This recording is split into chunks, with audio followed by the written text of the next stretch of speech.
Bonsoir à ceux qui nous rejoignent et bienvenue sur Radio 24. Nous sommes en compagnie de mademoiselle Sorel, qui est administratrice réseau chez EDF Réunion, et monsieur Orecchioni, ingénieur thermicien. Lucille, quel est votre problème? Alors, quotidiennement, nous constatons un pic de consommation électrique aux heures de repas. Ceci s'explique par l'utilisation en grande quantité de marmites à riz. Auriez-vous des solutions à nous proposer, Quentin? En effet, une équipe d'ingénieurs et moi-même nous sommes penchés sur le problème. Nous avons donc commencé à concevoir une marmite en basalte. Nous avons choisi ce matériau principalement parce qu'il est étanche et qu'il diffuse bien la chaleur, mais aussi parce qu'il est beau et local. La marmite serait donc chauffée par le soleil. Et lorsqu'il pleut ou qu'il fait nuit, est-ce que la machine fonctionne? Pour cela, nous avons construit un autre système de chauffage par combustion de briquettes de fibres de coco compressées. Et comment ça fonctionne?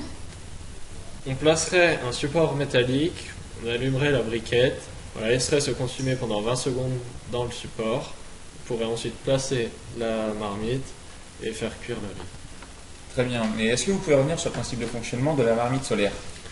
C'est un principe de panneau concentrateur solaire, c'est-à-dire les miroirs sont en forme de cercle orientés vers la marmite pour faire converger les rayons du soleil vers elle. Mais est-ce que ce sont des miroirs normaux comme nous pouvons en avoir? Bien non, c'est de la fibre de polymère d'argent, c'est plus léger, c'est moins coûteux et ça a le même coefficient de réflexion. Pourquoi avez-vous choisi les miroirs plutôt que le photovoltaïque pour chauffer votre marmite?